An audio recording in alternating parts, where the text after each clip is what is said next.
Good morning. The Interstellar Network News is back on the air, broadcasting throughout Earth and to over 2 dozen colonies and deep-range outposts. The first thing we want to do is explain what happened to cause a disruption in service. The signal from the ISN News Center here in Geneva was lost when our facilities were attacked by saboteurs intent on paralyzing all Earth communication systems as a prelude to invasion. What? That's a lie. In order to divide our forces, the saboteurs used our facilities to stellarcast a fake report designed to create the impression that the government itself was taking action against us. To stop this campaign of misinformation, we ourselves pulled the plug on the broadcast. In the ensuing firefight, government forces recaptured the ISN facilities and apprehended the saboteurs. We've been working around the clock to repair the damage, and now, at last, we're back, better than ever. Coming up in the next hour.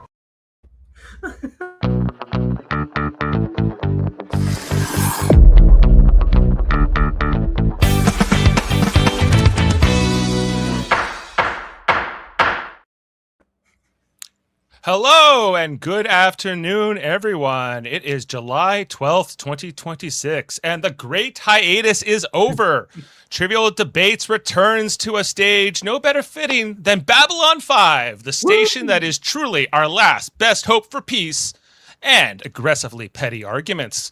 We've been trying to launch this Babylon 5 themed episode since November, but much like the first 4 Babylon stations, every attempt either exploded, vanished, mysteriously malfunctioned, or were sabotaged by unknown forces. But at last, against all odds, Trivial Debates returns to a stage no better fitting.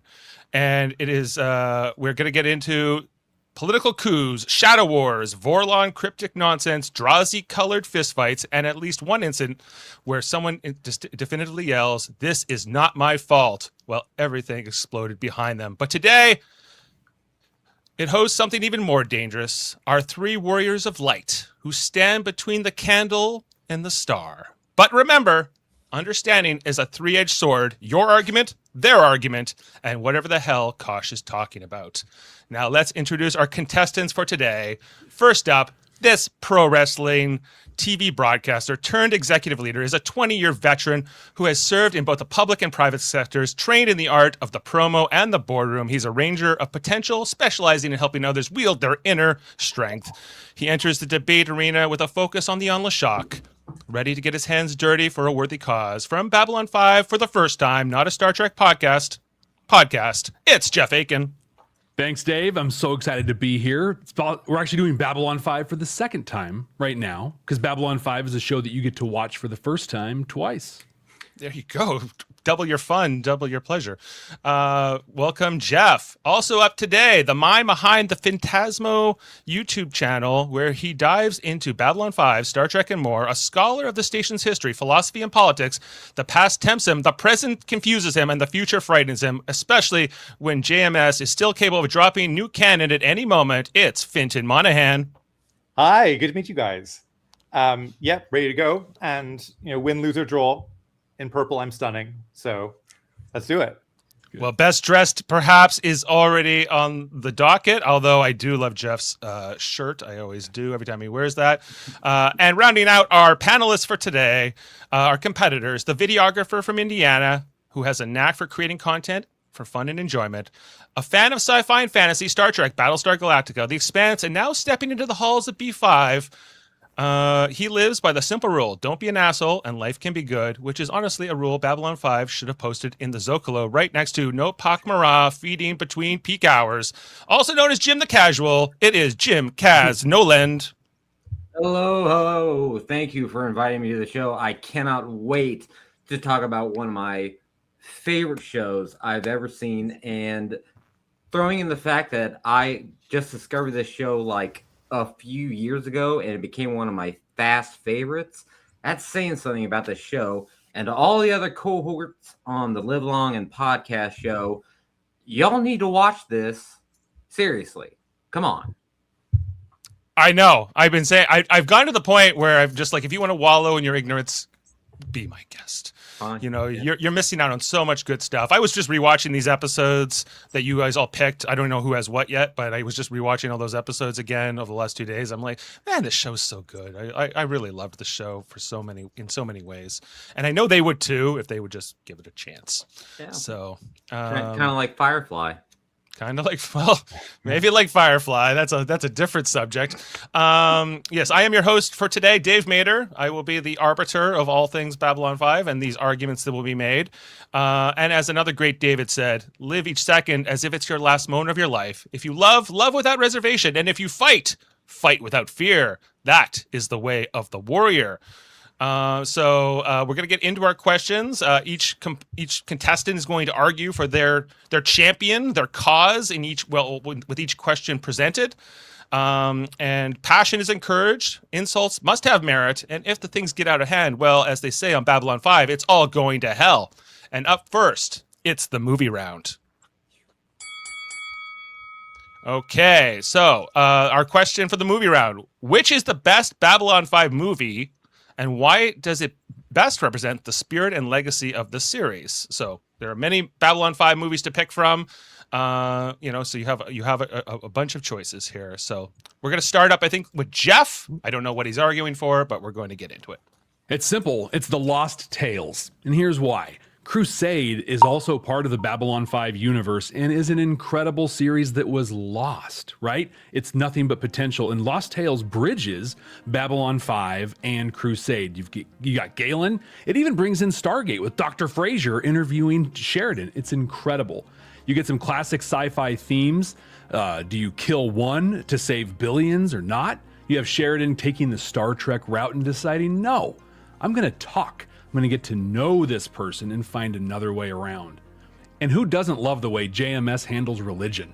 One of the most respectful handlings that there are in entertainment, and including Father Cassidy and a potential exorcism. My God, you can't get any better than The Lost Tales.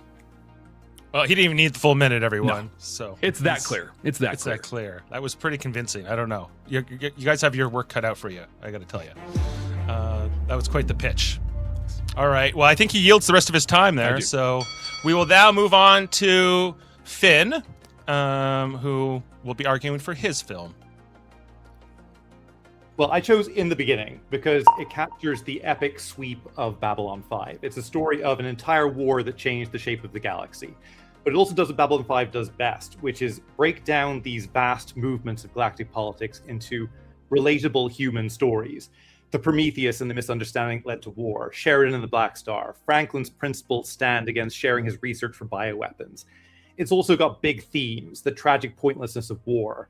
The whole thing was completely avoidable and was kept going by rage and pride, not rationality. It also showcases some of the best effects work Babylon 5 ever did. The battle sequences are outstanding, and it's a great entry point for new viewers. Plus, there's plenty of stuff there for the longtime fans, too. One more thing, it showcases the Babylon 5's economy of production. They get a lot out of a little. They reuse all this existing footage to absolutely seamlessly, and it elevates the movie far beyond what its budget should be capable. Okay. I think you're dialing down. Any final thoughts? No, you're done. Out of here. All right. Over to Jim. My choice is clearly the winner, A Call to Arms. If only because it continues the story of Babylon 5 and the lasting impact that the Shadows had on the entire galaxy. It's not just that the Shadows left and that was the end of it. No, it's their lasting impact on not just our heroes, but all the other people that are associated with them. And the biggest threat in this story is a piece of technology that they left behind that somebody else is abusing. The story of Babylon 5 is about conflict and struggle, and just because the main antagonist of your story is gone does not mean that that struggle will not end. This is the perfect story to tell and show that Sheridan's struggles, the struggle of the alliances, will never end, and that their only goal and their purpose in life is to keep fighting for the righteous. Wow, okay. Thank you, Jim. All great contenders, all great films. We're going to go into the open debate section next. And, you know, I think we probably all appreciate these stories and everything else, but why is yours better than the other two is the real question here, you know? So you are open. You may jump in as you see fit. I'd like to make a comment towards Jeff. Lost Tales, while it is a great movie, it is kind of lacking, because for something called The Lost Tales, there are two. Well, the Lost Tales are actually lost. The two we get to see are the found tales among the Lost Tales. And they could only find two? I think the Lost Tales, the stories are very secondary in nature. I think they were planning to do a lot more of them, but it didn't happen. So it's one of these things where it's potential there that was never realized. I think with Call to Arms, one thing it's really missing is Christopher Franke's music, which isn't there. Yep. And also, Call to Arms is very much about setting up something else rather than being something great in its own right that captures what Babylon 5 is. Also, it's something that's kind of taking us away from Babylon 5 rather than capturing what made Babylon 5 great, which I think is why I'm not a huge fan of Call to Arms. And with Lost Tales, I think if I remember correctly, it canonically sets up that the devil exists in the Babylon 5 universe. I'm not really sure how I feel about that as an addition to the canon. I feel like that's kind of a sci-fi thing, right? So many sci-fi franchises have explored that. And this was the first time I think Babylon 5 crossed the line from like, we're sci-fi, hardcore sci-fi, to like, we're going to do what the others do out there. And it's great sci-fi that has done that. I feel... Oh, go ahead. Well, I just feel that like, once you set up that there is actually literally a Christian heaven and hell that exists in Babylon 5, it makes you re-examine everything else happening in that universe in a way I'm not really crazy about. It doesn't. I don't think it necessarily makes it better. It's fair. It's fair. Well, the other thing is that the concept of a figure in a sci-fi universe being the devil is not exactly original. I mean, heck, in an upcoming episode of Star Trek: The Next Generation, we're going to be dealing with Arda, who is the supposed devil of another planet, and it's just technology. In this case, for the Lost Tales, it's probably just another alien. Maybe. I mean, they leave it unknown, which I think is brilliant. And if we want to talk devil and sci-fi, you have to go back to the Magics of Megas 2 with the animated series, which is the original devil in there, which is great. I have to say, within the beginning, it's hard to argue against it, right? It's literally designed to bring a new fan base into the franchise. But I feel like saying that In the Beginning is the best of the movies is like saying the OG Superman is the best Superman movie. Sure, it's great, it's awesome, but you clearly haven't really watched Superman 2 if you think the OG is the best one. Ooh, totally disagree. And I think that like what also puts In the Beginning ahead of the other two is that you get all your favorite characters in it. Whereas in the two ones you mentioned, a lot of the characters you'd want to see from Babylon 5 are missing in action. Like in Lost Tales, where's Londo? Where's Jagar? Where's all the ones we want to see? Same with Call to Arms. A lot of the characters that really define Babylon 5 just aren't in it. well, I would say without a call to arms, you wouldn't have had the proper introduction of Galen in the Lost Tales. There is that. Although he mattered in the Lost Tales because of Crusade. But then did Crusade matter? Yes. It was the little series that could. It was mattered, but ultimately it didn't, unfortunately. I think my final thought is you're not wrong, but I think I'm more correct. Yeah. Well, it's interesting too here because like the question is what's best from the perspective of what carries the series legacy and spirit mostly, right? So, you know, that's mostly I think what I'm looking for here. And we're in our final 10 seconds. I think the beginning has all the characters you love. It captures everything that's great about Babylon 5 in the microcosm of an hour and a half version Epic of space battle. And it's going to be space battle. Jim and Jeff, do you want to add anything just for final thought? Because Finn had a chance there. I have nothing more to add. No, my gut reaction is to try and raise a white flag and create harmony between us all. But no, I'm keeping my comments to myself because I would lose. Well, sadly, you've already lost. I'm giving this point to Finton for In the Beginning. Congratulations. Well done. He had a lot of great critiques for your films, whereas I felt there wasn't enough going the other way for his. And it is a great piece of work. But they all are. I enjoy all of these. So well done, All Finton. but one. All but one. Yeah, looked out by getting that one. I think it's the most defensible of the movies. That's all I have Fight. to say. Is that right I'll there? give you that. I'll give you that. Okay, well, so it is 1 for Finton. We are moving on to our TV round, which is perhaps the most important of all the 6 today, as this was a television show first. And the question is, if you had to introduce a newcomer to Babylon 5 with just one episode, which one would you choose? And why is it the perfect gateway? So, and this was a really fun thing for me, going through all 3 of these episodes in the last couple of hours. And they're 3 of the best episodes, I think, of the series. But you know, if you're going to show this to a newbie, someone who's never seen Babylon 5, this may, because I find sometimes the pilot is a little bit of a harder entry for some people, even though it's obviously the most obvious choice. You know, if you're, a lot of this was designed to be episodic to a certain extent, and that you could just kind of tune in week to week and catch back up into the story. So that's also kind of the spirit of which I'm asking this. Comment here from Snatcher42. In the beginning, definitely the fan favorite movie, but I'm glad to see the 2 other represented. Yes, very much so. All right, so I think for this round we are starting with Finton. He will have the first argument. So what do you got, Finton? Okay, I chose Signs and Portents. It's a season 1 episode, so there's no homework to be done. You can dive right into it. It's one of those rare episodes that showcases virtually all the characters, the diplomats, and the crew. You've got these 3 separate storylines that intertwine beautifully at the end of it. It introduces the sinister and charismatic Mr. Morden, and through his meetings with the ambassadors, you get to know who each of them are and what they're all about. Delen's the one who knows a bit more about what's going on than everyone else.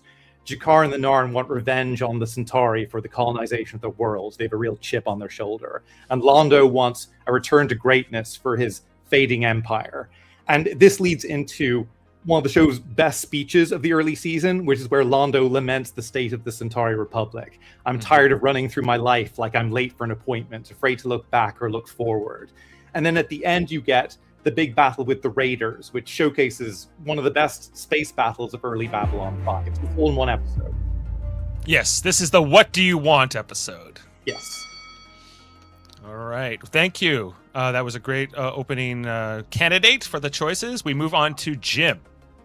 The obvious pick for me would be Severed Dreams, because not only is it one of the best, most exciting episodes of the entire run, it's written entirely by JMS, who is also a comic book writer.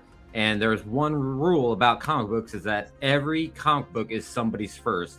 This sets up everything that's going to happen after it, with the leaving of the Alliance from Earth. And if a new person sees this, they're going to hear about the Night Watch. They're going to hear about the Civil War and the start of it, and they're going to want to go back and learn about what led up to this. Like, wait, why are these Earth Alliance vessels fighting each other? What is going on? And yes, it is slightly explained in the episode, but to have that need to want to go back and rewatch it all to lead up to this and then see what happens after is amazing. Yes, and that is the whole episode where Babylon 5 breaks away and, joins the resistance against President Clark, and that's the big turning point of the series. Okay, and over to Jeff. When you ask what episode to introduce someone to Babylon 5, who better to ask than the great maker himself, Joe Michael Straczynski? JMS says that The Coming of Shadows is the perfect episode to introduce someone to this series. It literally has everything that makes Babylon 5 great. It has intrigue. It has character play, incredible play between Veer and Rifa and Londo, and Jakar's whole thing that comes through that is unbelievable. The politics, the filthy, dirty politics that pervade this series are just put on complete display. You get the supernatural-ish that comes with Babylon 5 and prophecy. You get a great bit of space action. It's CGI done well. One thing we know about Babylon 5 is it took it a season or two to really be able to nail the whole CGI thing. They may have been first, but maybe they went a little bit too soon. But you can literally come in without knowing anything and still get the full impact of the series and episode. Okay, wow. Okay, so three amazing candidates, three fantastic episodes, some of the best dialogue I think written for television, maybe ever, especially in the 90s. Okay, and we go to our open debate. You know, why does yours stand above these other ones as a great gateway for a new viewer? Well, I think those two episodes you guys mentioned are fantastic episodes, but Severed Dreams is the best episode of this whole series, but the two episodes going into it, it's a trilogy, are kind of required to go into it. 100%. There's two episodes leading directly into it, and then before that, there's like 2.5 years of build going into all of that. So I think for a newcomer, Severed Dreams is almost incomprehensible what the stakes are and why these things matter as much as they do. And I think similarly with Coming of Shadows, again, a fantastic episode, but it's like a turning point episode. It's where the show pivots from what it was before to what's going to be afterwards. And I think that you need that build up to get to it. Whereas with the one I mentioned, Signs and Portents, you're left with hooks going forward rather than going backwards. What is Morden's deal? What is that Lovecraftian spider monster at the end? There's stuff to drive you forward rather than pull you back. The problem with Signs and Portents, and I think Jim, you and I have an advantage here over many people in that we only watched this recently, being newer to the series. Okay. And I can tell you that on a first-time watch, I kind of didn't care about Signs and Portents. It was kind of like, oh, okay, so there's some more serious stuff here, but far from the best episode even of the season, let alone, I mean, that section of the season. Good episode. These are all great episodes. But I think that Signs and Portents is a kind of mid episode to introduce someone to, because it sets things up. There is no payoff. People say, it's foreshadowing. Don't you understand foreshadowing? Well, you have to know what it's foreshadowing to for it to mean something. You get the payoff of the battle with the Raiders at the very end. So there is a climax episode in a great space battle. But even that, it is a great space battle. That space battle, I'll go to bat for it. It looks awful, but you know they did it on Amiga computers, so yeah, Commodores. But then I'll say this: yeah, you have a point. There's a lot of people that might get lost, but if you're a nerd like me, if I watch an episode that's good, like Severed Dreams, I'm going to be curious. I'm going to want to go back to the beginning and experience and learn about everything leading up to what I just saw.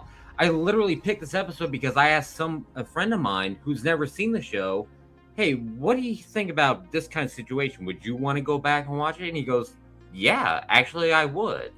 And the little candle on top of everything else, it won a Hugo Award.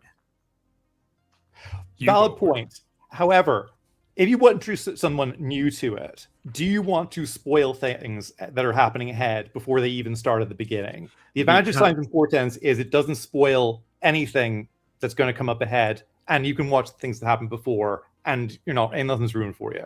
Here's something we're probably going to disagree on fundamentally, because for me, it's never about the destination, it's about the journey. And it does kick off the journey. I'll say this for Coming of Shadows. One scene will nail this whole thing. Londo and Jakar and a shot glass. Yeah. The emotion in that episode alone. Yeah. I don't care if you know nothing about the series, but when you know what Londo just did, and he's sitting there across from Jakar, if you don't have knots in your stomach, you don't have a soul. It's amazing, but how much better is it when you have like all the buildup of what the relationship was before that, than going into that scene? It's added, but you don't need it. Impact that's tremendously. It does heighten, absolutely. Watching it on a second time, my God, that was so much heavier. But on the first time, it was still incredible. Whereas Signs and Portents, it's all right. Well, I mean, I'm not responsible for your taste, but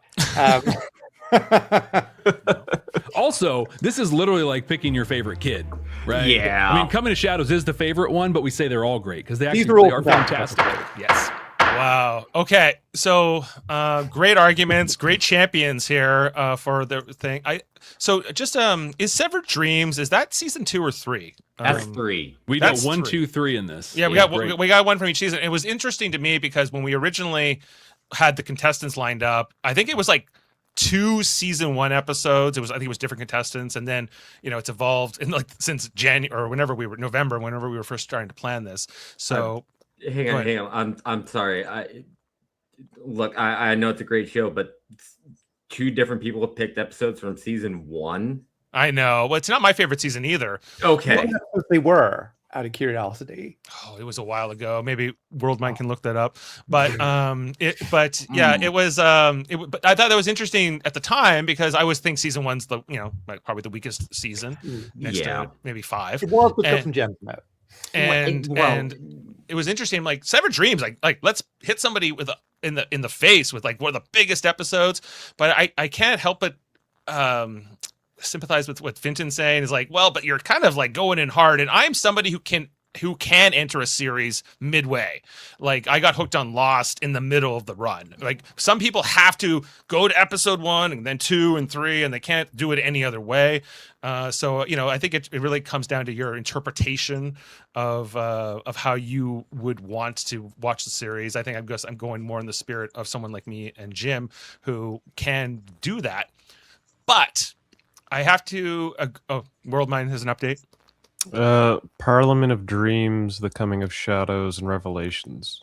Oh, interesting. Were the other two that were almost in this debate before we had to change out the roster. So, and those were good episodes too. But I definitely feel like the Signs Importance was the best of those season 1 choices. However, there's something about having Sheridan there and him being like the true man of this show, and the fact that he's in The Coming of Shadows, I think is what puts it over for me. I do love Signs Importance, and I feel like Mr. Morning's introduction is amazing, and the whole arc with Molari. But it's a part of that build, and it's not necessarily. I don't know if it would hook somebody as much as that Coming of Shadows. So Jeff will get the point for this round. Congratulations, Jeff. And hold on, hang in there, Jim. You're doing great. You got some great, but 0 for 2. This is not good for my comeback to internet. Jeez. You got some big contenders in competition. Apparently, I do. So so it comes down to fine little things. It's a game of millimeters. Okay, well we're gonna move. Are we doing sports next, or normally we do music next, but whatever. We're doing music. Okay, and the music round is if you had to assign one real-world song from our universe as the personal theme for a Babylon 5 character, what song would you choose and for whom? And this is a little bit of fun. Jim, you will be up first for this round. Oh, joy. Okay, here we go. For Commander Sheridan, I picked Hell's Coming With Me by Poor Man's Poison. I don't know if any of you have heard that song, but basically the song itself is about a man who is kicked out of a town. It's never really said exactly what he did to get kicked out of town, but it's like the preacher. Every single other person in this little town is telling him to go away, whether he did something wrong or right or whatever. But he basically just turns around and says, I'm coming back and I'm finishing this fight. And that's literally something that Sheridan lives by. It's something that his dad taught him. And it's a rule that he's followed throughout the entirety of this show. And I can't help but like listen to that song and I just see Sheridan.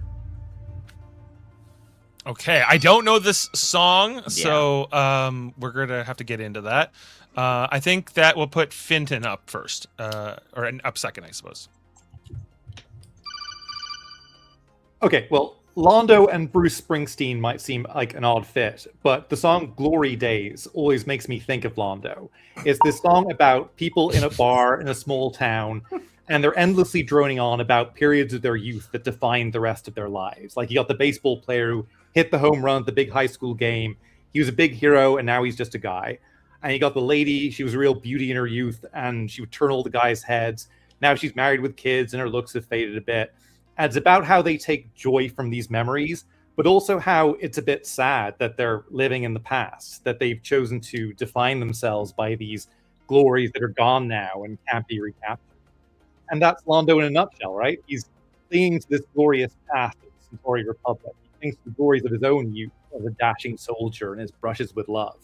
And like the Centauri can't move on. They can't reinvent themselves into something new. So they feel like they're faced with this choice. They have to recapture or recreate the glory days or accept fading into irrelevance. Okay, Fenton, that was great. And a song I am familiar with, which will probably help. And Jeff, we'll see what you have here. I went with the Bester, right? Alfred Bester. Right? Yeah, Bester would come out to Billie Eilish's Bad Guys. and to make my point, I'm just going to read some of the lyrics, right? Let's see. Creeping around like no one knows. Don't say thank you or please. I do what I want when I'm wanting to. My soul's so cynical. My chest is always puffed up. I'm that bad type. Make your mama sad type. Make your girlfriend mad tight. Might seduce your dad type. I'm the bad guy. The thing about Bester is he will be the last person in the world to ever say he's a bad guy. And I've gone on record up to a certain point of saying he's actually been bullied quite a bit, and the way he's treating the way he's being treated by the folks on Babylon 5 is unfair and just bolsters everything he believes. So that swagger that song has, just, I'm Bester, you're a bully, and I'm the best. That was a hell of a pitch, Jeff. Okay, that was great. I'm excited for this one. All right, let them fight. Go, dude. How can Finn? What a great pick. I want to argue, but all I could think when you were saying that was, I forgot how to dance. Right. Sorry, man. That's a great pick. Right. We don't know how to dance. Exactly. Right. Even I gotta say, like that was a hell of a pick, Finn. That was good. And then Jeff comes in and gobsmacked me with Billie Eilish of all people, which I did not see coming. You know what? I'm okay to lose this round. Really, that one was. I will make a half-hearted attempt to argue. I don't think Bester sees himself as the bad guy. No. I think he sees himself as the hero of his own story. Oh, 100%. He's bad like Michael Jackson is bad. Not Michael Jackson truly is bad, but how he was bad in the song. Yes. Well, actually, that's actually something true about most villains of every story. Like, no villain actually pictures themselves as a villain. Like, they are always the hero of their own story. That's something that's gone back to, hell, even Lucifer, really, if you think about it. Like, in his mind, he wasn't the bad guy. He was like, no, this is wrong. And then all these the mundanes don't get it. Right. I don't waste my arguing time here talking about nothing. But like when you were setting up your pitch for Bester, I thought you were gonna do like the best around from the Karate Kid. I thought that's what really into. That would be great. I was like, oh, he's not gonna do it, is he? But like, it's still a good pick. Can I change my pick? You may. That would be fantastic. That's a good one. Well, I feel like we might. We're all kind of in agreement. We might be fizzling out here. I think we need 2 more minutes here to debate. I have to give this one to Finton. He has successfully come up with this Glory Days pitch. I feel the panel has been won over, and how well it fits into that nostalgia for the great glory of the Centauri Republic. Can I submit a motion for like a what the hell nomination for Jeff's choice for Billie Eilish? Because really, I did not see that. That was an amazing pitch, and I was like, no, that's pretty good. But I think it's true that he doesn't see himself as the bad guy. There's that whole episode that's all told from like the Psy-Corps perspective, right? And that one really goes out of its way to like, how well can we paint Bester as like the nicest guy if you're a Psy-Cop, I guess. And then at the very end, he's airlock at the end. Oh, so dark. Yeah, and all of that. Okay, we're moving on to sports. Very important in the Babylon 5 universe. The sports question is based on the few sport references we do get in Babylon 5, like boxing, baseball, Minbari martial arts. Which character would be the most formidable athlete in a competitive league? Contestants can draw from Garibaldi's love of baseball, Sheridan's boxing match in the rules of the game, or Linier's training in on-the-shock combat disciplines. So, if there was a sport competition for such things. Jeff, you are up first. I'm just going to own up front, I may have cheated, and then I took someone not on the DVD cover for this one. But it is a clear answer because this person is the greatest in their sport, not just in the world, but in the galaxy, and that's none other than Walker Smith from TKO. Walker Smith, the one person keeping Zima alive in the 23rd century. when you think about it, like he won the fight of the century, the war. Like they titled his fights; they were such a big deal. He ended up going through this incredible journey of cultural humility to learn the Muay and go in I mean, I'm going to yield most of my time because this guy is the only true athlete, a galactic level champion Of what? of the Muay Thai and boxing. Muay Thai. Okay. How do you not know that? I mean, it's I don't TKO. know. It's one of the top episodes of the entire series. It's been a while. Almost Okay. memorable, maybe. All right. Well, interesting. You may have to remind me of his name again. Okay, let's go. Oh, am I sorry? Okay, I'm going to Fitting, go with. I'm going to go with Mr. Morden. And if his life had gone down a different path, I think he'd be a chess grandmaster. And before you come in and say it's not a real sport, the International Olympic Committee recognizes chess as a mind sport. He's the ultimate strategist, the ultimate manipulator. He treats everyone he encounters as a pawn in his larger game. He uses Londo, and then when Londo pushes back, he uses Rifa. Then he's able to manipulate Londo into thinking Rifa killed his lady and wins him back. And at least in the early going of the show, he is one of the only characters who has the clearest view of the entire chessboard of what's going on. He's able to move the pieces and manipulate them to his will. Everyone's expendable in his pursuit of victory. And another great chess trait he has is his patience. Sheridan detains him for God knows how long, and he never breaks because he knows what the stakes are. He's aware of the bigger game. And the only thing holding him back is that he probably picked black every time, which would give him a small statistical disadvantage, but I think he'd overcome it. He probably would pick black every time. Yeah. Okay, and Jim. All right. I'm going with truly the most resilient character, and that's Jakar in the sport of boxing. Ooh. If only because boxing isn't just about hitting your opponent, it's about taking punishment and getting back up. This man took 39 lashes from a weapon designed to kill him in 40. And the only reason he stopped was to keep on fighting in the future. Get him into the ring, he's going to take a beating, keep on getting back up, and just eventually tire his own opponent down by letting them wear themselves down.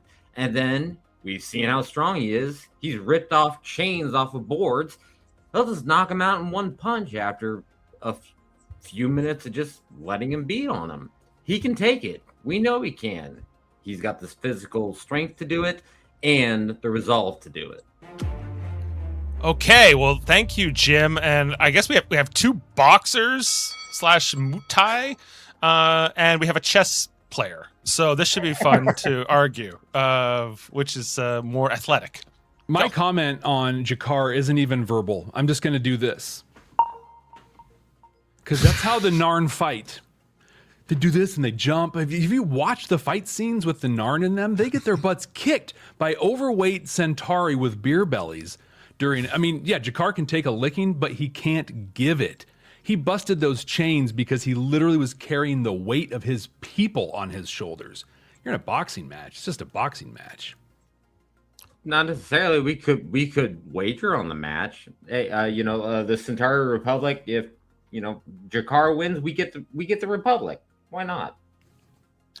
Say Muay Thai is not a real sport. It's an underground fight club. So, I don't think Walker Smith's going to be on, cereal boxes or anything for winning the Muay Thai. It's underground seedy fight club. I think, I think Jakar could probably take Walker Smith in a fight. Wow. I bet The thing is, though, Walker Smith is on Wheaties boxes because he won the fight of the century. He won the war. He was a legitimate champion who moved into the Muay Thai. Ooh. Cross sport, right? More than one. The guy has skills. And I have to say, I love that you brought chess in. And yes, chess is recognized as a sport. Yeah. Sure. Back to Jakar. You got to be able to knock somebody out to take him. And I just don't see him up against an actual athlete, an actual boxer being able to play that game. I think he's more of a strategist than what you give him credit for, and I think he'd be able to see an opening and find that window to get in a decent hit on somebody, especially if he can just take a hit for, let's say, it's 3 minutes around, 30 minutes for 10 rounds, he could take a beating for 30 minutes, and then by that point, his opponent's going to be just tired as hell. He just come up and, okay, fine, using your example, blah, you can get him. I think Walker Smith is in it for personal glory. Jakar is motivated defensively for his people, but Mr. Morden is playing with the highest stakes of all, the fate of the galaxy. That he is. What he does every day.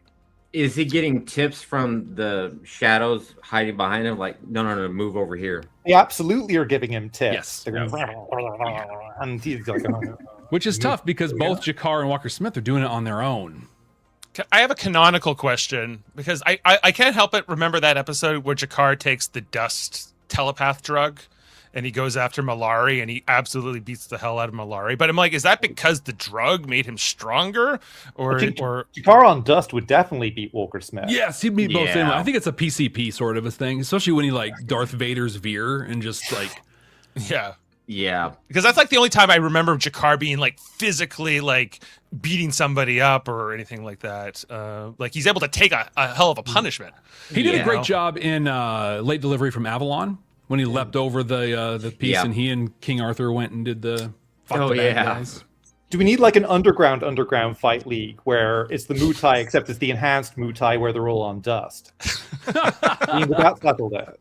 And like then it's a mental sport too. And then you can have chess in your mind again while you're fighting physically. Because he can handle it better than they can because of his mental prowess. Wait, right? That's just that's just a round of D&D at that point. Maybe so, you know. Okay, I don't know if I have a pick yet, guys. I'm sorry. Wow. I'm really hard sold on Morden as the chess player.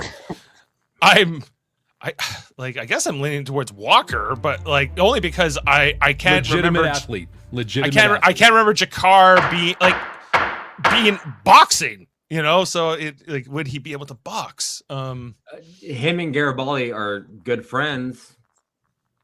Garibaldi, they are, yeah. But and Garibaldi could probably convince him into like getting into a boxing ring because like wouldn't Sheridan make a better boxer because he was a boxer? You'd think. I would think so. And also, Walker Smith came to the show because he was Garibaldi's friend.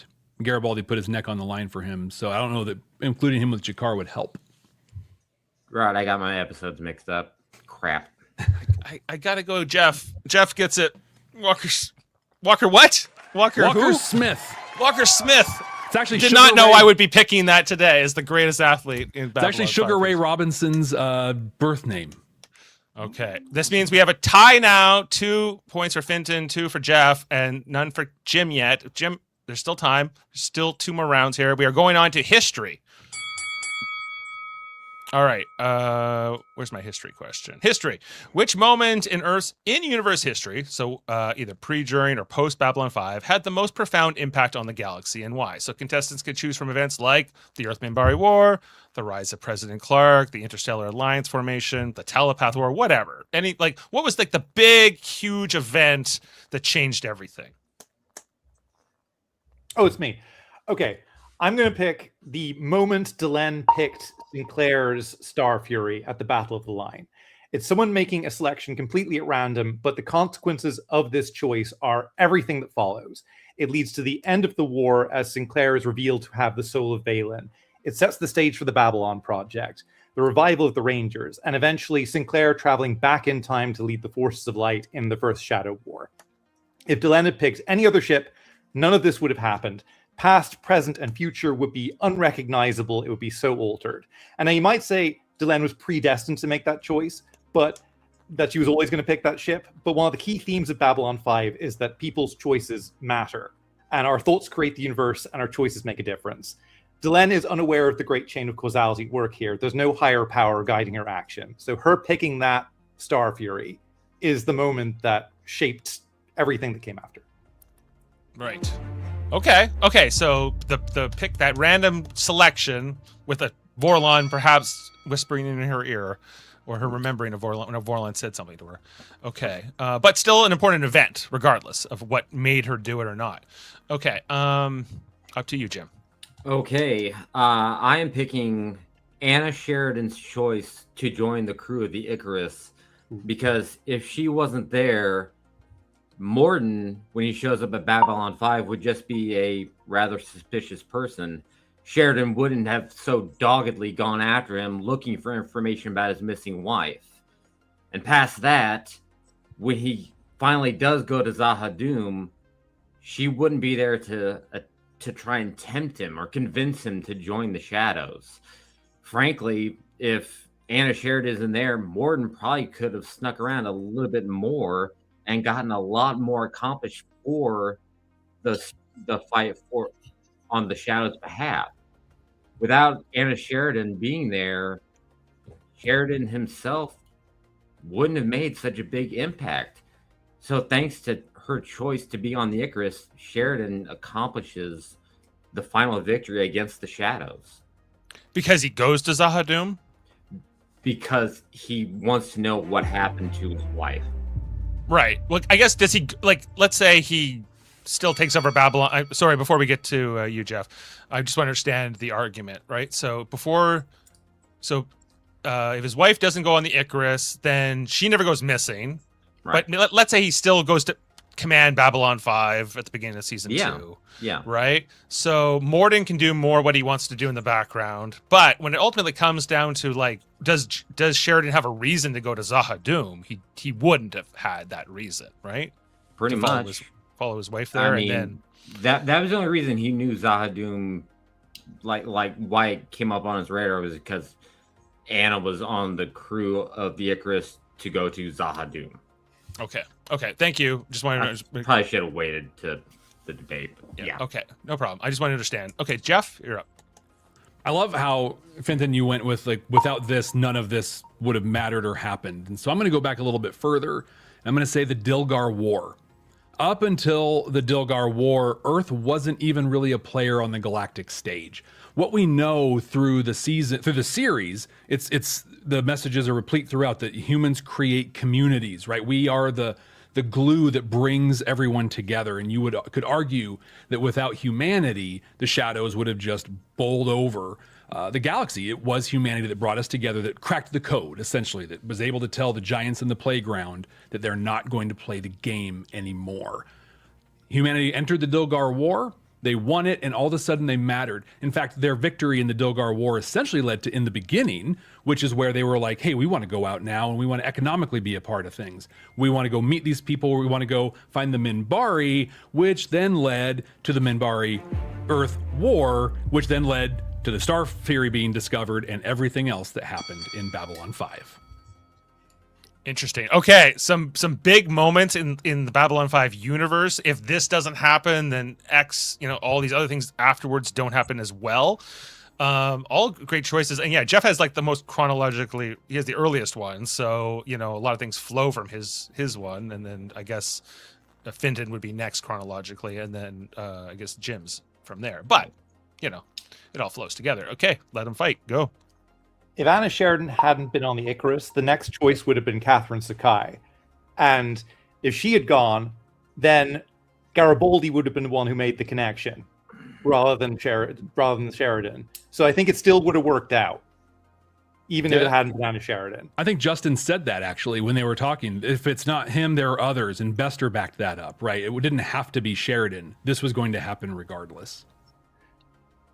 But does Sheridan go to Zahadum without Anna getting him to go, basically, Like, he does, because it's Delenn. It's him defying Delenn is why he went to Zahadum, because Delenn told him not to go. But does he even have the relationship with Delenn?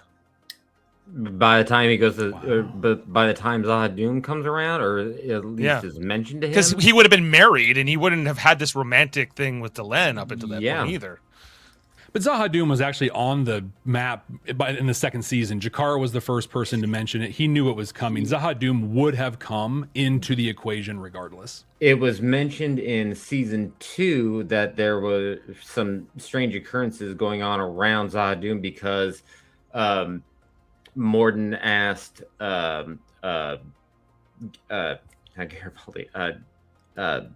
Londo to let him know about any unusual reports, and Zahadum gets mentioned then, but Sheridan, I think, didn't even hear about that report. And then Zahadum gets mentioned later on, and then he puts two and two together. Wait, Anna was going to Zahadum on the Icarus, and after that. But really, the triggering moment is that when he looks up Morden, they look up his records, the Icarus pops up, and if that information hadn't popped up, and Sheridan wouldn't have probably wouldn't have gone after Morden so hard as he did in the interrogation scene. Yeah. But okay, so like, so I keep interjecting, guys. I'm sorry, but I'm keeping like, okay, if this doesn't happen, then X doesn't happen. So if Sheridan doesn't go to Zahadum, then like the Shadows maybe win the Shadow War, and that's a very different outcome. If Delenn doesn't pick that Star Fury, right, then Earth gets wiped out basically by the Minbari, the galaxy, and then eventually the Shadows, I guess, take over and kill everyone anyway. And then back in time, the first Shadow War doesn't get one either.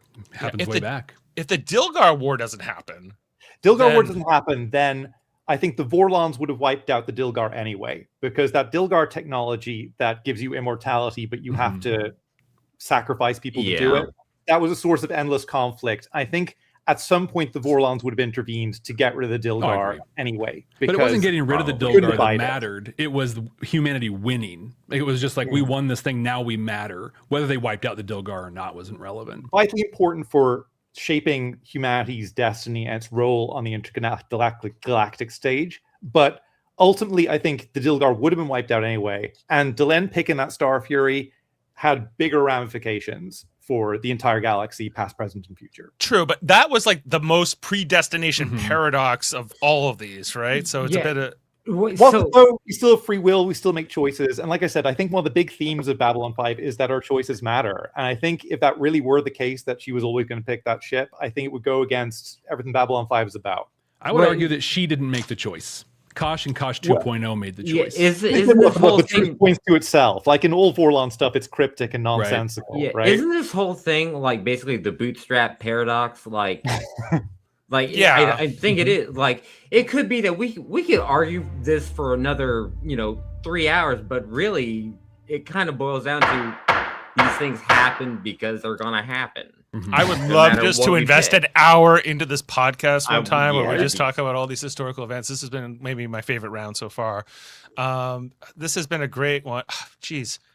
So the most historically significant, even though I don't, Jim, I'm going to give you this round, even though I don't think it matters so much about Morden in Anna Sheridan in her role here. But I think Morden probably still happens the way or similar to the way it happens. But I think like Sheridan not having that momentum or that relationship with Delenn, not having that loyalty to Anna, and him not like eventually flying that White Star ship into Zahadum, and him having that 20-year lease on life and blah, blah, blah, everything that comes after that. I think that is probably the biggest thing that sets up a whole bunch of the events. And I also feel like the whole thing with Delenn picking that Starfear, while significant, that was always going to happen in a way, like because it had to. Like everything for me, a lot of times, like everything leading up to when he finally takes Babylon 4 back in time is kind of like, okay, I guess that was always going to happen, right? So you had to get past that before it matters. Snatcher 42 saying, trying to figure out what led to what is an endless game. So my pick is founding the ISA, the Interstellar Alliance. Deconstruction of the falling stars shows its impact in 100, 500,000. Yeah, I like that would other been a big choice. The founding of the Interstellar Alliance, and the Dilgar War was a very great choice too, Jeff. I think like I guess like, does the Earth Minbari War just happen later, or does it not happen at all? Okay. If we ever had if we had enough time for a free argument one, I was going to bring up like the fact that the Earth Minbari War basically started from that clip from The Simpsons where their white flags are no match for our guns. Get them. Like that's how the Earth Minbari War started, was a sign of peace on the Minbari, and Earth was like, screw that noise. So cultural misunderstanding happens all the time. Sometimes leads to genocide. Who knows? So we're going to jump into little things like that. All right. So we're heading to our sixth and final of the regular rounds. This is the wild card round. Jim, you need this point to have a chance of continuing. Otherwise, the next two contestants will. The question is, if you could swap one Babylon 5 character into any other sci-fi franchise, whether it be Star Trek, Star Wars, whatever, who would it be and where would they thrive? And that is up. I forget who's up first. It is Jim. So Okay. Great pick here is Garibaldi in The Expanse. Literally, you could take him and throw him into the role of Miller, and not only would you not miss a beat for the story of The Expanse, Garibaldi could probably do a hell of a lot more. I mean, Miller wasn't exactly known to be a pilot. Garibaldi is. Garibaldi is a lot more suspicious and a lot less trusting than what Miller was. Miller wasn't trusting of a lot of the people, mainly because, well, belters. Garibaldi doesn't trust anybody and always has a backup plan ready to go. And in fact, probably when it comes to the bombs on Eros, Garibaldi probably would have just said, leave the bomb, jumped off, and we'll figure it out later. We can come up with another option to keep it going. all right, Garibaldi as a belter is our first pitch. Okay, and now we move on to Jeff, of course. This was a challenging question. It's so vast in what it can be. And we have a little line in our intro song that one of our listeners put together that I use a lot, which is, I'm going to go back to Dune, as I often do. So I would swap Jakar with Gurney Halleck from Dune. And I love that pick for Gurney. That's a good one. And I really like almost role for role in each series. They're both very powerful with words. They're known for quoting their various scriptures, the Orange Catholic Bible for Gurney, the Book of Jaquan, and eventually the Book of Jakar for Jakar. They're poetic. They're musical in how they do it. They both lead resistances. They're wise and prophetic. And even physically, one of them is missing an eye. The other has an inkvine scar, which you don't see on P. Stew's beautiful, perfect face there. He's supposed to be a pretty ugly dude, Gurney Halleck. Not that Jakar is ugly, but they both have, I mean, they're just so similar in every way, and I think could absolutely thrive in the separate universes. This is the Josh Brolin character from the new movies, right? Yes. Yeah. Okay. Patrick Stewart played him in the 80s one. Okay. And Finton, you are up. Okay, I would take Ivanova and I would put her in the world of Battlestar Galactica because I think she would fit perfectly with that world and the situation the survivors of the 12 colonies find themselves in. She's a great Starfleet pilot, so she'd be right at home in a Viper taking on the Cylons. She'd also be a perfect fit on the bridge of the Galactica as well as the command staff. In terms of temperament, she's a stoic Russian who always expects the worst, which you kind of need to be in that world. I'd also really enjoy seeing how she interacts with the Battlestar Galactica characters. I don't think she'd take crap from Starbuck, and could you imagine the confrontation you'd have between those two characters? I could also see her locking horns with Colonel Tai. Plus, the relationship between her and Adama could be really interesting. I think he could be like a surrogate father figure to her, which is a kind of relationship we never really saw on Babylon 5. Also, the swear word in Babylon 5 is frag, and in Battlestar Galactica it's frack, so I think she could make that transition quite easily. Frag and frack. Okay, that's a great choice. Damn it. Yeah. All right, we are now into our open round. Let all three of you debate the best choice here, or not. I'll tell you what's challenging. I don't know that I could argue with either of your picks. I think we made good picks in this one. Yeah. I think if you drop Garibaldi into the Miller role, I think it would take away Garibaldi's happy ending. And I liked how, like, after all Garibaldi went through, it kind of worked out well for him in the end. I'd hate to have a story where he went through a lot of suffering and then died. I think that would be really sad. I wouldn't want to see that. When I picked Garibaldi for basically the detective role, we already know that he's a detective. And yeah, he would miss out on that happy ending. But if you look at the story of The Expanse, sometimes not everybody's going to get that happy ending, and sometimes that's just not in the cards. But Garibaldi's impact for what happens later on, especially with all the other political intrigues and behind the scenes movements with all the different factions fighting in that story, he probably could have made a much more longer lasting impact than anything Miller did. Yeah, Miller was important at the beginning, but after that, he was a hologram. Garibaldi probably would have, I don't know, he probably wouldn't have gotten killed on Eros at all.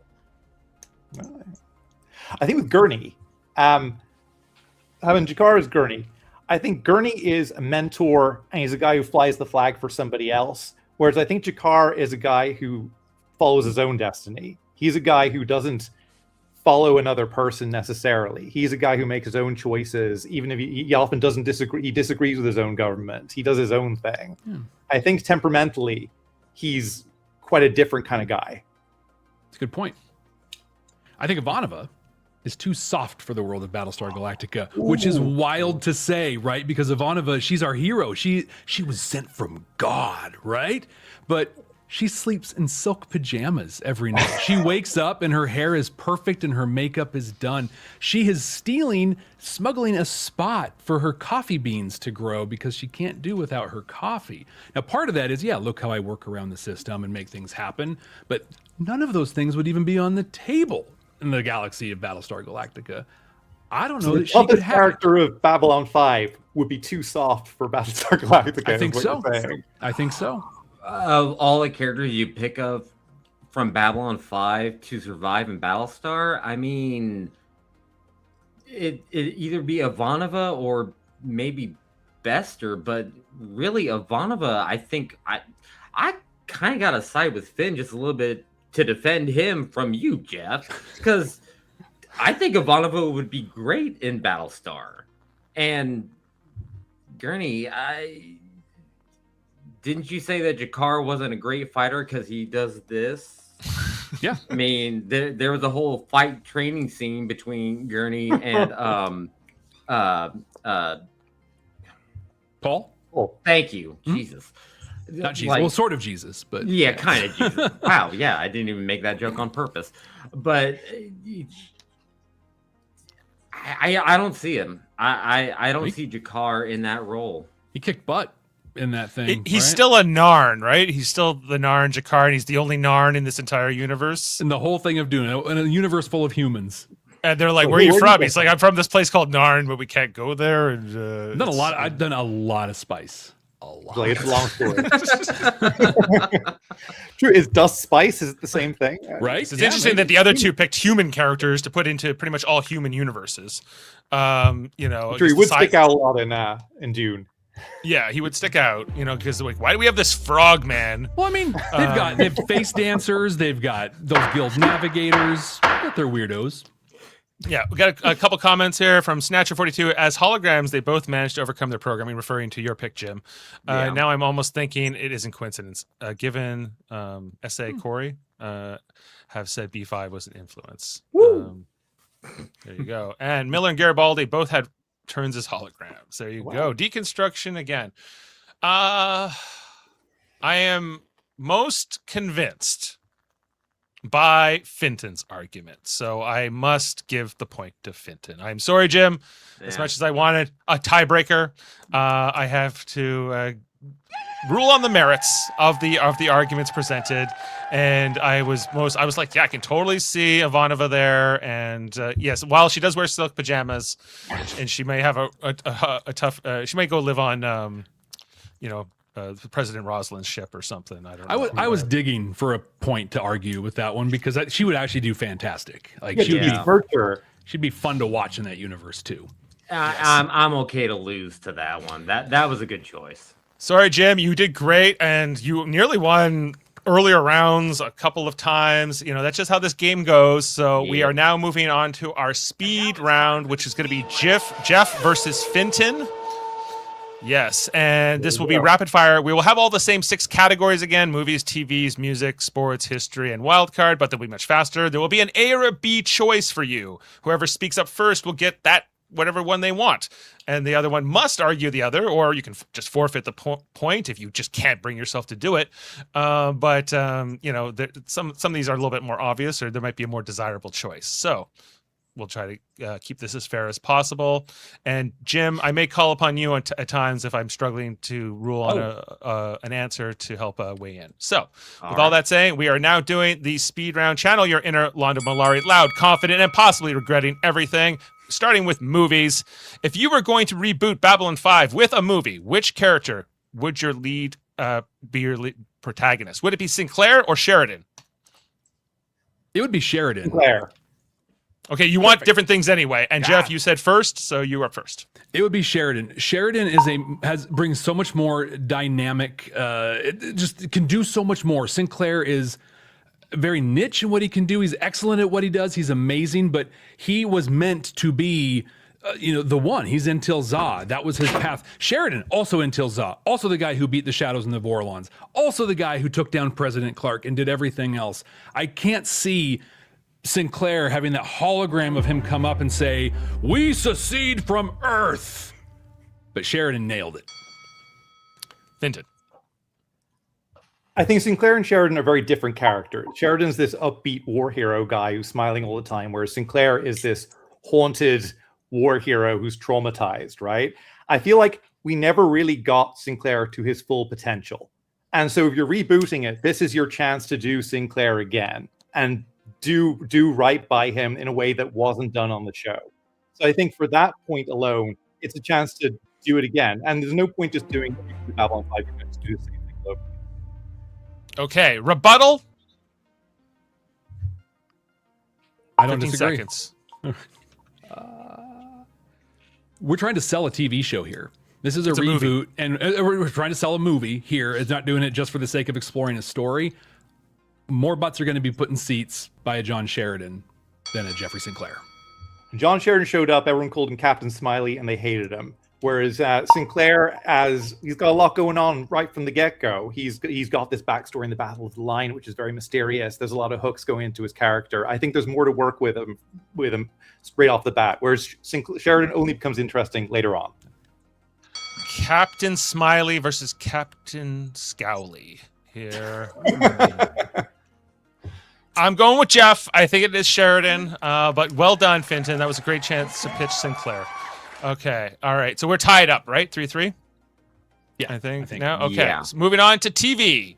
Here's your question. Which type of Babylon 5 episode better represents the show's identity? Is it A, a political thriller episode, or B, a character-focused emotional drama? Political thriller. Political thriller. You're up first, Finton. I think that what brings Babylon 5 to the dance and what makes it different to a lot of the other shows, like the Star Trek shows, is all the politics going on, the ambassadors plotting against each other, the machinations of Mr. Morden, the split from Earth, all the politics going on back home. The politics are kind of what drives it a lot of the time. It's not usually a show where people spend minutes upon minutes talking about their feelings and crying to each other. It's not Star Trek Discovery. So I think it's political thriller. Political thriller. And why, Jeff, would it make a better, or why is a character-focused emotional drama better? There aren't a lot of things in Babylon 5 that are objectively correct and agreed on, and one of them is that Sleeping in Light is the greatest episode, maybe of all television ever put out. And Sleeping in Light exists solely because of the characters. You watch that episode and you don't cry, you died a long time ago. The show does such an incredible job. It's the character play. It's Londo and Jakar in a room together and nothing else. It's the characters that drive the politics and anything else. Without the characters, it would all fall flat. Okay, over to you, Finton. Sure, there's emotions that make you cry, absolutely. But the political thriller aspects, Severed Dreams makes you pump your fist. Londo and Jakar sharing that drink, that's politics in action. That's not it's emotional, but the politics are what drives that, and that's the one that leaves a lump in your throat. If you put the Gam ambassador and the Brakiri ambassador at that same table sharing a drink, no one could possibly care less. It was Londo and Jakar because they are two of the greatest characters ever developed in television. That's what drove that scene, which I think we can all agree is one of the high points of the entire series. The high-low points. That's it. That's it. Oh no, I have no rebuttal. Okay. That's it. You had the first go. Jim, I'm really torn on this one. Do you have a one that's convincing you more? Golly. I gotta go with political. You're going. Those episodes are good for me. Those are the ones that draw me in. Yes, the emotional episodes are good, and there's nothing wrong with a good character episode every once in a while, but if you're talking about the overall story, it's going to be that political And the show's intrigue. identity, which was the question. Yeah. What represents the show's identity more specifically? Political thriller, because I was kind of leaning towards the character-focused emotional drama, but I think sober second thought here might be correct. I am going with political thriller episode, so that goes to you, Finton. It does separate it from the other franchises for sure. Yeah. So, I like but the answer you put up from someone watching. The answer is yes. The answer is yes. Yeah. The true answer was yes. You're both correct. So no losers there. All right, moving on to music. Here is your question. Which musical mood better reflects Babylon 5 as a whole? Is it A, hopeful and triumphant, or B, dark and foreboding? Hopeful and triumphant. Dark and foreboding. Hope doesn't exist. Hope can only exist when darkness is present. If everything is cool, there is no such thing as hope. Babylon 5 is a fully formed idea that went through some changes, but it is the story of redemption. It is the story of hope. It shows you how someone who does the worst things possible, Londo Mollari, can be the person who sacrifices his everything to save the entire galaxy. Babylon 5 is a story of hope and redemption. Okay, and Finton. When I think of music of Babylon 5, it is there, but I don't usually think of the hopeful, triumphant music. I think of the dark, foreboding music.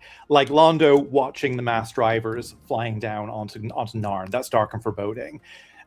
Sheridan on Zachadum as the shadow is sneaking up behind him and everything's coming to a head. That's dark and foreboding music.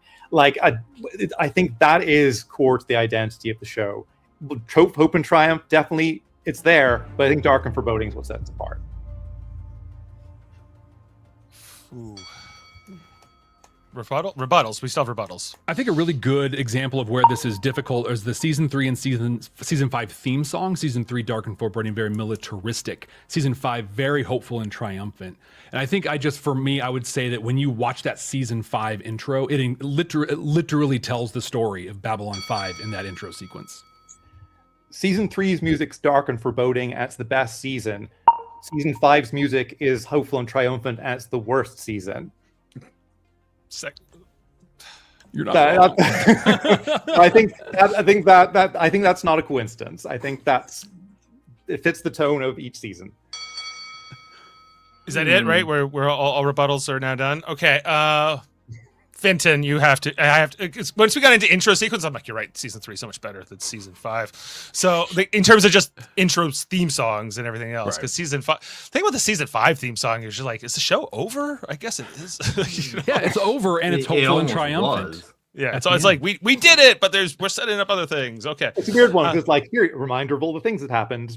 And not much is happening anymore. Yeah, don't worry about everything has already happened. So let's move on to the next spinoff. It's all fine. Okay. Here.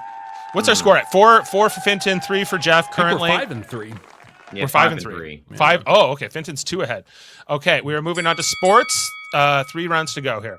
Who would make the better team captain in a league sport? Is it A, Sheridan, or B, Garibaldi? Sheridan. Okay, you have Sheridan. You're up first. Sheridan is a leader. Sheridan rallies other people to his cause. He encourages people to do what's necessary to accomplish his goals that he's set. Garibaldi is a weird little man who's a loner, who doesn't trust anybody, who keeps secrets from everybody. He's not a guy who can really rally people to take action and sacrifice their lives. He's just not that kind of guy. He's a closed book. And I think he would make people not want to work with him. Okay. And to you, Jeff. It's a coach's job to inspire and lead people together. It's a team captain's job to, in the moment, make decisions on the field. Garibaldi has a massive track record of that. I think about going onto Mars when they're setting up the Civil War attack. I think about him going into the boardroom, right, of Edgar's Garibaldi Industries and making the call in real time. We see it time and time again with security incidents on the station, and oftentimes with very different players that are coming in. He's able to assess a situation and make that decision in the moment. Garibaldi's the little guy who outwits this person who's more powerful than him. That's what he does. He thumbs his nose at authority. He's able to find the workarounds because he's very clever. But when you put him in the position of authority where he has to encourage other people to follow him and do what he wants to do and further his goals, I think that's where Sheridan comes out on top. And that's where I think the team dynamic favors Garibaldi, because he's not the ultimate person in charge. He actually has to answer to the coach. What we've seen from Sheridan so many times is when he has to answer to another leader, he deposes them or nukes them and, and then creates a brand new position of authority for himself. This is true. This is very true.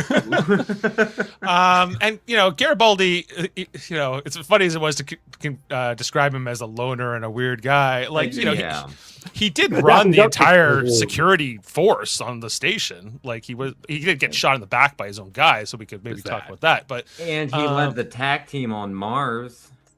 He did. I think I'm inclined to agree with Jeff here and go with Garibaldi. I'm surprised myself. Yeah, Sheridan is the objectively correct answer. Like, that was not easy. But once you said, yes, but he will depose these leaders and make himself like the coach, and I was like, he might do that. I don't know if he thinks that coach Sheridan well. Yeah. I would like to make a counterpoint, though. The question was team captain, not coach. So that's what I was saying. As team captain, he would depose the coach. And the owner of the team. And the owner. He'd go all the way up. Yep. He'd go all the way up until he formed his own new interstellar league. All right, we're moving on to history.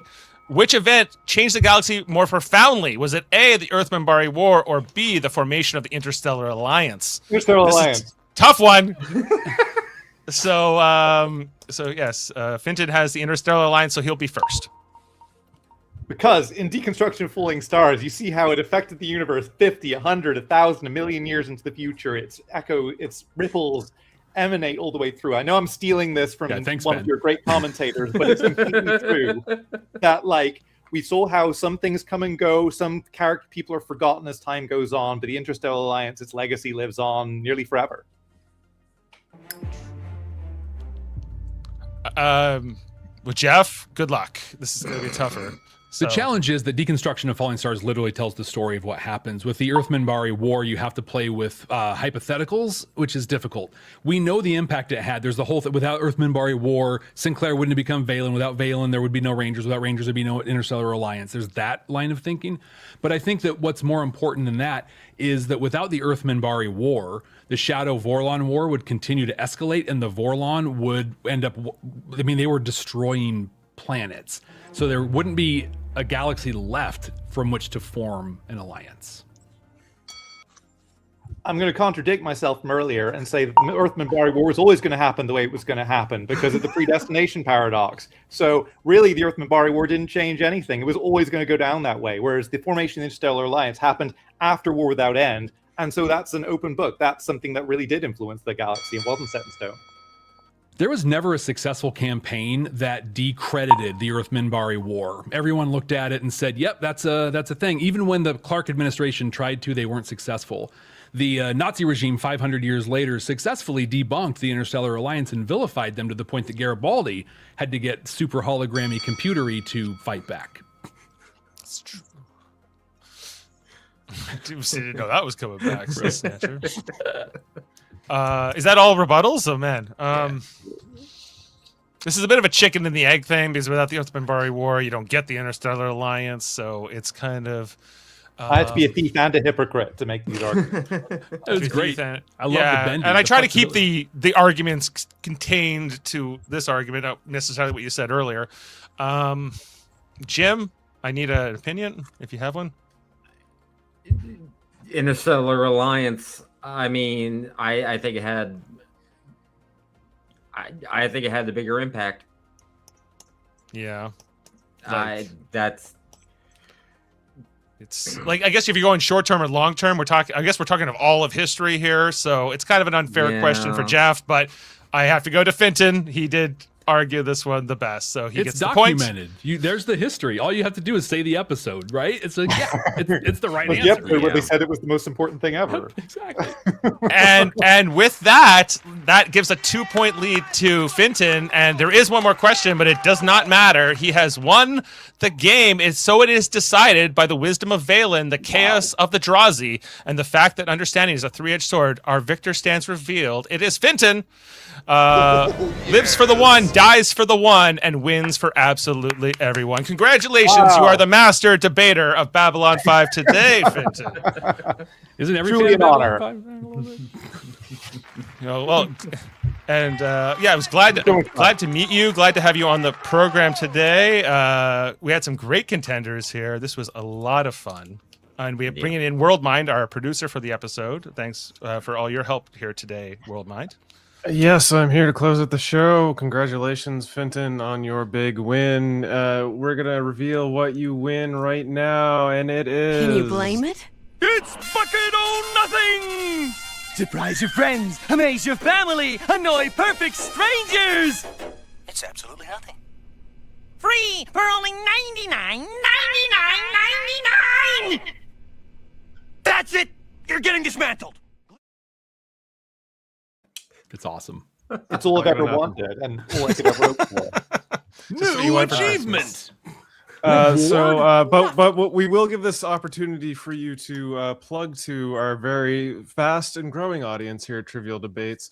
Where can the people find you in your future endeavors? Who, me? You can find me at Phantasmo. You can see the YouTube address down here. I do deep dives into Babylon 5. We've got a lot of Babylon 5 videos there. If you're into Babylon 5, you might have even run into one at some point or other. I do a lot of Star Trek stuff too, and I'm going to expand into a few other shows as well. I've got a Battlestar Galactica one in the works. So check it out. It's right there. Very cool. Glad to meet you today, sir. Fabulous. Thank you again for coming in on the show. I know it's been some time gathering it together, but you were an excellent contestant. And with that, we're going to pass it over to Jeff. Jeff, thank you for taking part. Where can the people find you in your future endeavors? So you can find us anywhere you get your podcasts, YouTube, all that kind of stuff. We have 2 properties. We're the Bad Nerds on YouTube, but we have Babylon 5 for the first time, not a Star Trek podcast, which is SEO working hard. There's a podcast app where we are the #1 Star Trek podcast on the app. So what you name your podcast matters. We're also doing Stargate SG-1 for the first time, which is a series I've never watched before and is fantastic. And has a surprising amount of ties to the series itself. On our Patreon, we have a ton of stuff. In fact, we are about to do an episode on Mass Effect for the first time because Mass Effect is almost a scene-for-scene remake of Babylon 5 in brilliant, brilliant ways. So yeah, check us out, The Bad Nerds or Babylon5first.com, the number 5 and the word first. First and foremost, or not last but not least, I guess we should say, I am terrible at transitioning, but Jim, we're going to transition to you. Jim the Casual, thank you for taking part, being in our pitch hitter, coming off the bench and saying, yeah, I'll take part in this, for being a fan from Live Long and Podcast. Where can the people find you in your future endeavors? Depending on how this show went, I could be at the local space depot selling dust. But depending on what Dave will let me get away with, I plan on doing a lot more editing and videos for him. I've got in the works other ideas, especially a rebuttal for their continued dislike of Firefly on occasion. So I am working on that. I'm the one who likes it the most. I know, and we've seen how that's gone. But what it really boils down to is I'm going to be sticking around, and hopefully I will be starting up my own little gig here soon enough.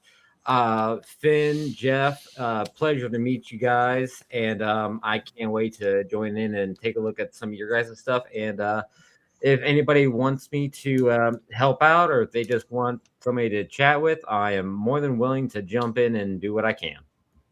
Fabulous work, Jim. I find your edits very entertaining, and I'm looking forward to seeing more. And they're in the works. Without the most, we would not have our host, Dave Mader. Thank you so much for brewing up some very hard-hitting Babylon 5 questions and making the hard choices here today to find our master debater. where can the people find you and your future endeavors? Thank you, WorldMind.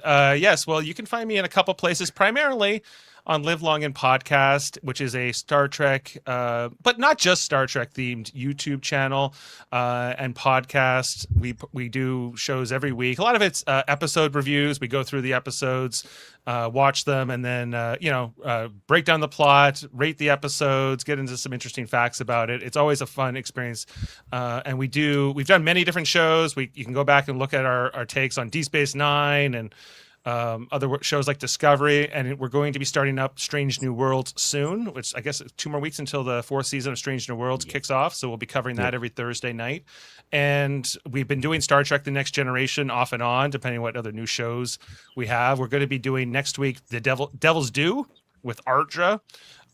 So looking forward to that. And as Jim mentioned, we are doing Firefly right now. We are, which is, because we've done some other non-Trek shows like the Orville. We've done For All Mankind. For All Mankind, and then when we went off For All Mankind, we moved into Firefly, which many of us had never seen before. And so that's for the true Firefly devotees. I don't know if we're what you want so much all the time, but we're trying to give our honest take on what we think of the show, and it's been a lot of fun. So check us out on Live Long and Podcast. And I also have another channel, Super Mater Brothers Podcast. Primarily that's Survivor these days. So when the new season of Survivor kicks up in the fall, we'll be covering that. Well, burn the land and boil the sea. You can't take the sky from me. Well, with that, gentlemen, thank you for taking part, and for those that bared witness to this debate. Oh, I wrote a little outro for you, Chris. Did you? So that I can read if you'd like. Go for it. Okay. Well, I want to thank everyone for joining us. Until next time, stay safe, stay curious, and remember, if it all goes to hell, at least make it entertaining. But there's still time to seize that one last fragile moment to something better, to make a difference, as they say. And I encourage us all to do just that.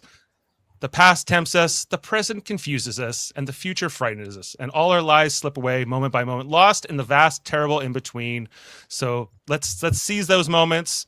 Good night from the station. And remember, we live for the one, we die for the one.